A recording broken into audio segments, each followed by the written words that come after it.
নমস্কাৰ বোলো সকলোকে পুনৰবাৰ আপোন নিউজৰ অন্য এটা ভিডিঅ' লৈ স্বাগতম জনাইছো।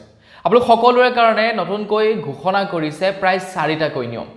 এই 4টা নিয়ম আপোনালোক সকলোৰে কাৰণে খুব শীঘ্ৰেই সলনি হ'ব। এটা কি নিয়ম সলনি হ'ব আপোনালোক সকলোৰে কাৰণে জানিবৰ কাৰণে জানো মন নাযায়? যদি জানিবলৈ মন যায় তেন্তে ভিডিঅ'টো প্ৰথমৰ পৰা শেষলৈকে চাই থাকিব। আপোনালোক সকলোৰে বাবে সলনি হ'ব লগা সেই 4টা বিশেষ নিয়মৰ বিষয়ে মই আজি আপোনালোকক এই ভিডিঅ'টোত জনাম। তো মই শ্ৰীপাঞ্জ গগৈ, আপোনালোকে চাই আছে আপোন নিউজ। আহক আৰম্ভ কৰোঁ আজিৰ ভিডিঅ'। আজিৰ ভিডিঅ'টো আৰম্ভ কৰাৰ আগতে সকলোকে সৰুকৈ এটা ৰিকুৱেষ্ট, যদি খবৰ কেইটা চাই ভাল লাগে লাইক এটা কৰিবলৈ কিন্তু নাপাহৰিব, আৰু লগতে চেনেলটো যদি সাবস্ক্ৰাইব কৰা নাই তেন্তে চেনেলটো সাবস্ক্ৰাইব কৰি ল'ব। এনে ধৰণৰ খবৰবিলাক নিতৌ এই চেনেলটোত চাই থাকিবৰ কাৰণে বহুতেই গুৰুত্বপূৰ্ণ খবৰ আপোনালোকক জনাম, গোটেইকেইটা আপোনালোকৰ কাৰণে প্ৰয়োজনীয়। তো ভিডিঅ'টো অকণমান পাৰিলে শ্বেয়াৰ এটা কৰি দিব। আগবাঢ়িছোঁ প্ৰথমটো সলনি হ'ব লগা নিয়মৰ ফালে। আপোনালোকে হয়তো গম পাইছে, অসমৰ মুখ্যমন্ত্ৰী ডক্টৰ হিমন্ত বিশ্ব শৰ্মাদেৱে কৈছে যে অসমত এতিয়া কিছু নিয়ম চেঞ্জ কৰা হ'ব। তাৰে ভিতৰত প্ৰথমটো নিয়ম হৈ গ'ল কি, যে আমাৰ অসমত এতিয়া এজন পুৰুষে দুগৰাকী মহিলাক বিয়া কৰাব নোৱাৰিব। আৰু এইটো এটা বিৰাট ভাল নিয়ম ঘোষণা কৰিছে দিয়কচোন। ভাল লাগিছে নিয়মটোৰ বিষয়ে শুনি। আৰু এনেধৰণৰ নিয়মবিলাক খুব সোনকালেই লাগু কৰি দিব লাগে, নহ'লে আজিকালি যিহে ফেচবুক, ইনষ্টাগ্ৰাম, হোৱাটছআপ চলায়, ছোৱালীবিলাকেই পলাই পলাই গুচি গৈছে, বোৱাৰীবিলাকেই পলাই পলাই গুচি গৈছে, ক'ৰবাত আকৌ এজন পুৰুষে 2-3জনীলৈকে বিয়া পাতিছে। তো এই বস্তুবিলাক মানে লাহে লাহে নাইকিয়া হ'ব যদি এই নিয়ম কানুনবিলাক বনাই দিয়ে। সেই সম্পৰ্কেতো আপোনালোকে নিশ্চয় গম পায় যে নতুনকৈ এখন আইন প্ৰস্তুত কৰিব আমাৰ অসমত, এবাৰ বিয়া কৰাৰ পাছত আন এগৰাকী মহিলাক বিয়া কৰাব নোৱাৰিব। এতিয়া সেই নিয়মটোৰ সম্পৰ্কে কিছু নিয়ম চেঞ্জ হ'ব আমাৰ অসমত। নিয়মটো হৈছে কি, যদিহে কোনো এজন ব্যক্তিয়ে এগৰাকী মহিলা থকাৰ স্বত্তেও আৰু এগৰাকীক বিয়া কৰায় তেনেহ'লে 7 বছৰ পৰ্যন্ত জেইল হ'ব বুলি কৈছে। এতিয়া যেতিয়া নেকি জেইল হ'ব, জেইল হোৱাৰ পাছত মহিলাগৰাকীয়ে কেনেকৈ চলিব? পুৰুষজনক যদি জেললৈ লৈ গুচি যায়, তো তাৰ কাৰণে মুখ্যমন্ত্ৰী ডাঙৰীয়াই কৈছে যে অৰুণোদয় নোপোৱাসকলক অৰুণোদয় দিব, আৰু যিসকলে অৰুণোদয় পাই আছে তেওঁলোকক ডাবল অৰুণোদয় দিব বুলি কৈছে। মানে এনেই যদি নৰ্মেলি মহিলাসকলে যদি 1250 টকাকৈ পায়, যিসকলৰ স্বামীক এৰেষ্ট কৰিব তেওঁলোকৰ মিছেছে লাভ কৰিব 2500 টকাকৈ অৰুণোদয় আঁচনিৰ ধন। মানে চৰকাৰৰ ফালৰ পৰা এইটো এটা সাহায্য দিব, যাতে তেখেতে মানে চলি যাব পাৰে, তেখেতৰ পুৰুষৰ অনুপস্থিতিত তেখেতে যাতে চলি যাব পাৰে, তাৰ কাৰণে 2500 টকাকৈ আৰ্থিক অনুদান আগবঢ়াব বুলি জনাইছে। এতিয়া যিসকলে ধৰি লওক আপোনাৰ এনেকুৱা এটা সমস্যাত পৰি যায়, তো তেওঁলোকে এইটো সুবিধা লাভ কৰিব আৰু খুব সোনকালে এই নিয়মটো চেঞ্জ হ'ব।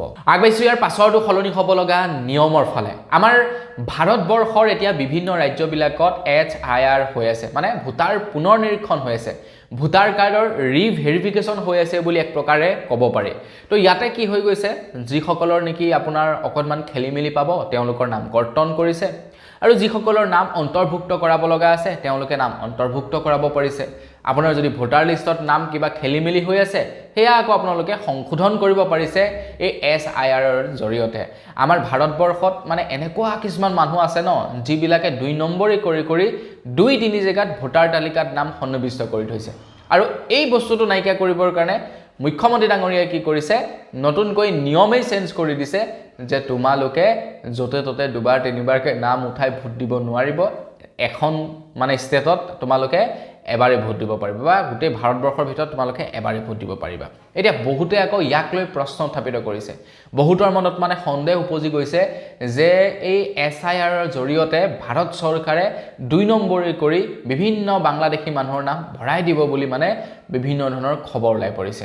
এতিয়া ভাৰত চৰকাৰৰ ফালৰ পৰা জনাইছে যে এই ক্ষেত্ৰত আপোনালোকে একো চিন্তা কৰিব নালাগে। কোনো এজন অচিনাকি মানুহ বা কোনো বাংলাদেশীৰ নাম ইয়াতে অন্তৰ্ভুক্ত নহয়। বৰঞ্চ কোনোবাই যদি ডকুমেণ্ট সঠিকভাৱে দেখাব নোৱাৰে, কাৰোবাৰ নাম যদি 2বাৰকৈ অন্তৰ্ভুক্তি হৈ আছে, তেখেতৰ নামটো লগে লগে কাটা যাব। আৰু তেখেতে যদি পৰ্যাপ্ত পৰিমাণৰ প্ৰমাণ দিব নোৱাৰে ভাৰতীয় বুলি, তেখেতক চিধাই নি বাংলাদেশত এৰি থৈ আহিব। মানে নিয়ম চেঞ্জ কৰিবলৈ গৈ আছে SIR। আমাৰ ভাৰতবৰ্ষত খুব সোনকালে এই নিয়ম প্ৰযোজ্য হ'ব, আপোনালোকে নিশ্চিন্ত মনে থাকক। আগবাঢ়িছোঁ ইয়াৰ পাছৰটো সলনি হ'ব লগা নিয়মৰ ফালে। আমাৰ অসমৰ মাটিবিলাক বহিৰাগতই কিনি আদায় কৰিছে। আপোনালোকে চাবচোন, টাউন এৰিয়াবিলাকত কেৱল বহিৰাগতবিলাকক দেখিব। টাউন এৰিয়াবিলাকত আপোনালোকে অসমীয়া মানুহ আজিকালি দেখা নাপায় দুই এজন আছে আৰু অসমীয়া এতিয়া মাটি লৈছে বা দুই এজন অসমীয়া আছে মানে ৰাস্তাৰ কিনাৰে কিনাৰে মাটি ক্ৰয় কৰিছে তাকো তেওঁলোক হাই প্ৰফাইল মানে বহুত ধনী ধনী মানুহ তেওঁলোকেহে ক্ৰয় কৰিব পাৰিছে বাকি নহলে পৰা নাই এতিয়া অসমখন জানো বহিৰাগতৰ আছিলে অসমখন আছিলে অসমীয়া মানুহৰ অসমীয়া খিলঞ্জীয়াসকলে মাটিবিলাক বিক্ৰী কৰি গাঁও ফালে ধাপলি মিলিলে বিক্ৰী কৰি দিলে বহিৰাগতৰ হাতত আৰু বিক্ৰী কৰোতে এতিয়া টাউন বিলাকত আপোনালোকে এটা নিজে সাৰ্ভে কৰি চাওক হয়তো 10% হে খিলঞ্জীয়া মানুহ আছে বাকি 90% বহিৰাগত মানুহ এইটো হয়নে নহয় বাৰু আপোনালোকে নিজে এবাৰ ভাবি চাওক যিমান গাঁৱৰ ফালে আপোনালোকে গৈ থাকিব হিমানে আপোনালোকে খিলঞ্জীয়া মানুহ পাব যিমানে টাউনৰ ফালে আহিব হিমানে আপোনালোকে বহিৰাগত মানুহ দেখিবলৈ পাব হয়নে নহয় আপোনালোকে নিজে এবাৰ এনালাইজ কৰি কমেন্ট সেকশনত জনাব এতিয়া মই বহিৰাগতক বেয়াকৈ কবলৈ যোৱা নাই অসমীয়া মানুহখনে মাটিখিনি বিকিছে কাৰণেহে তেওঁলোকে ল'ব পাৰিছে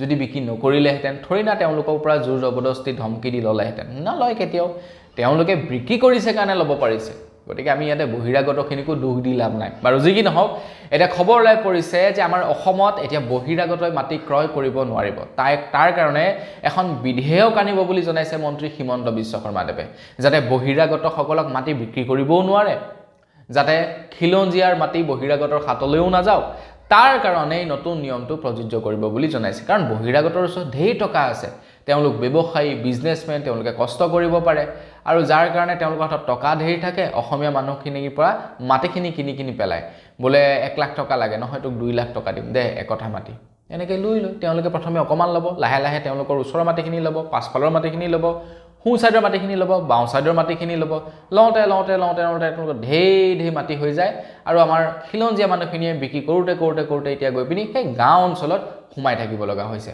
হয়নে নহয় আপোনালোকে নিজে কমেন্ট সেকশনত জনাব আগেছে একেবাৰে হেখৰটো খলনি হ'ব লগা নিয়মৰ ফালে অৱশ্যে এইটো নিয়ম বুলি ক'ব নোৱাৰি কথাটো হৈছে কি ইণ্ডিগোৰ প্ৰায় 5000-6000 বিমান বাতিল হৈছে মানে ইণ্ডিগোৰে যি নেকি যাত্ৰী কঢ়িয়াই ন প্লেনৰ জৰিয়তে তো ইণ্ডিগোৰ মানে বহুত ফ্লাইট কেনসেল কৰি দিছে তো ইয়াৰ একমাত্ৰ কাৰণ হৈছে তেওঁলোকৰ কিবা সিস্টেমৰ মানে খেলিমিলি হৈছে আৰু লগতে তেওঁলোকৰ মানে আপোনাৰ মানুহ নাই মানে প্লেন চলাবৰ কাৰণে তেওঁলোক বিৰাট সমস্যাত পৰি গৈছে যাৰ কাৰণে নেকি বহু ফ্লাইট তেওঁলোকে কেনসেল কৰিব লগা হৈছে এতিয়া বহু মানুহ এনেকুৱা আছে ফ্লাইটত কোনবিলাকে যায় যিবিলাকৰ নেকি টকা পইচা আছে যিবিলাকে নেকি বিশেষ কিবা কাৰণত কৰবালৈ যাব লগা হয় তেওঁলোকে ফ্লাইটৰ টিকেট ক্ৰয় কৰে বেলেগেতো ক্ৰয় নকৰে আৰু গাঁৱৰ খেতি কৰা মানুহ এজনে জানো ফ্লাইটৰ টিকেট ক্ৰয় কৰি কৰবাত ঘুৰিবলৈ যাব কেতিয়াও নাযায় টিকট ক্ৰয় কৰিব কোনে বিজনেছমেনে ক্ৰয় কৰিব কাৰোবাৰ বিয়া আছে কৰবাত তেখেতলোক ঘৰলৈ আহিবৰ কাৰণে টিকেট ক্ৰয় কৰিছে কাৰোবাৰ বেমাৰ দেখাবলৈ আছে বেংগলুৰুত হায়দৰাবাদত বা ভাৰতৰ বাহিৰত তেওঁলোকে টিকট ক্ৰয় কৰিছে মুঠৰ ওপৰত যিসকল ধনী মানুহ তেওঁলোকে টিকট ক্ৰয় কৰিছে এতিয়া সেই মানুহবিলাকৰে ফ্লাইটবিলাক কেনসেল কৰি দিছে মানে কৈছে আমি ফ্লাইট নচলাও আমি চলাব নোৱাৰো প্ৰায় 5-6000 ফ্লাইট বন্ধ কৰি দিছে মানে ফ্লাইট আপোনাৰ চলাচল বন্ধ কৰি দিলে ইণ্ডিগোৰ ফালৰ পৰা এতিয়া যাত্ৰীৰ মাজত হাহাকাৰ হৈ গৈছে যাৰ কাৰণে নেকি এতিয়া ইণ্ডিগোৰ তৰফৰ পৰা এটা স্পষ্টীকৰণ দিছে যে যিসকল লোকৰ নেকি ক্ষতি হৈছে তেওঁলোকক 5ৰ পৰা 10000 টকা ক্ষতিপূৰণ দিব আৰু যিসকলৰ বেছিকৈ ক্ষতি হৈছে তেওঁলোকক 5ৰ পৰা 10000 টকা ক্ষতিপূৰণ দিয়াৰ উপৰিও তেওঁলোকক 10000 টকাৰ এটা মানে ট্ৰেভেল ভাউচাৰ প্ৰদান কৰিব বুলি জনাইছে ইন ফিউচাৰ যদি তেওঁলোকে ফ্লাইটত যাত্ৰা কৰে তেনেহলে সেই ভাউচাৰটো দি তেওঁলোকে টিকট ক্ৰয় কৰিব পাৰিব এইটো এটা নতুনকৈ মানে তেওঁলোকৰ ফালৰ পৰা নিয়ম ঘোষণা কৰি দিছে ইণ্ডিগোৰ ফালৰ পৰা গতিকে দেখিলে নহয় ইণ্ডিগোৰ ফ্লাইটৰ মানে টিকেট নেকাটিব কৰবা যাব লগা আছে বেলেগ ফ্লাইটৰ কাটক